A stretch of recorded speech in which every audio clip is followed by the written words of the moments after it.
Madam जी रउरा कभी कभी खिसिया के हमनी के गधा और उल्लू कह दीना ऐसन काहे। स्मिता मैडम से स्नेहा प्रश्न पूछलस। स्मिता मैडम मुस्कुराते हुए कहली कि बेटा ई ऐसन शब्द के प्रयोग हमनी के करे के त ना चाही, काहे कि तू लोग अगर हमरा द्वारा पढ़ावल गईल पाठ ना समझे ल जा तो एकरा में हम अपना आप के विफलता महसूस करीना और कभी कभी निराश गुस्सा के रूप में ऐसन शब्द चयन करे खातिर मजबूर कर देला। हमार इच्छा रहेला कि तू लोग के जौन पढ़ाईनी उ तू लोग समझ में तू लोग के आवे, और जब तू लोग समझे के बात कह के फिर से उलझावे लागेला त शिक्षक तू लोग के उल्लू गधा आदि बोले लागेलन, जो कि गलत बा। स्मिता कलस की मैम, विद्यार्थी के तुलना गधा और उल्लू से ही काहे कइल जाला, कोई अन्य जानवर और चिड़िया से काहे ना।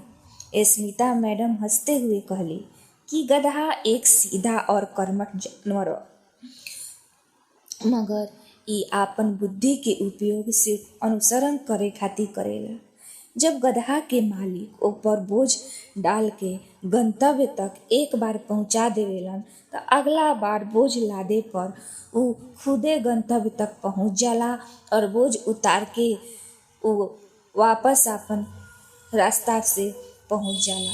कुछ विद्यार्थी अपन किताब के बोझ पीठ पर लाद के स्कूल त आवेलन और फिर स्कूल से वापस बोझ लादते घरे चल जालन।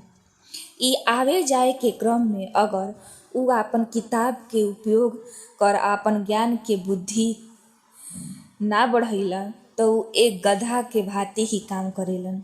स्नेहा कहलस कि मैडम लेकिन उल्लू काहे, तोता बटेर दोसर पक्षी काहे ना।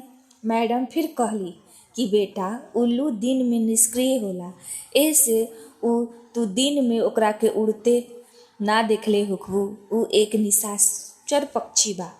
कुछ बच्चा कक्षा के दौरान उल्लू के बातें ही टुकुर टुकुर देखेलन और सब सुनेलन, पर उनका समझ में कुछ भी ना आवेला। उनकर दिमाग एक उल्लू के भांति ही कक्षा के दौरान सुस्त रहेला, ऐसे कुछ शिक्षक उनका के उल्लू से तुलना करेलन। मैडम स्नेहा के समझैली कि हम इस शब्द के इस्तेमाल न के बराबर कइले बानी, लेकिन शायद कभी कभार मुंह से निकल गईल होई। लेकिन अगर तू लोग शिक्षक बनल चाहता त एह शब्द के इस्तेमाल कर झुंझला के जगह शिक्षण के नया तरीका के उपयोग करिह जा। स्नेहा मैडम के धन्यवाद कहलस और मैडम शिक्षक दिवस पर आपन भूमिका अदा करे खातिर स्नेहा के शुभकामना देली। दोस्तों ई कहानी रउरा लोग के कैसन लागल? अगर कहानी अच्छा लगे तो लाइक करें, सब्सक्राइब करें और कमेंट के माध्यम से ज़रूर बताएं कि ई कहानी कैसन बा। धन्यवाद।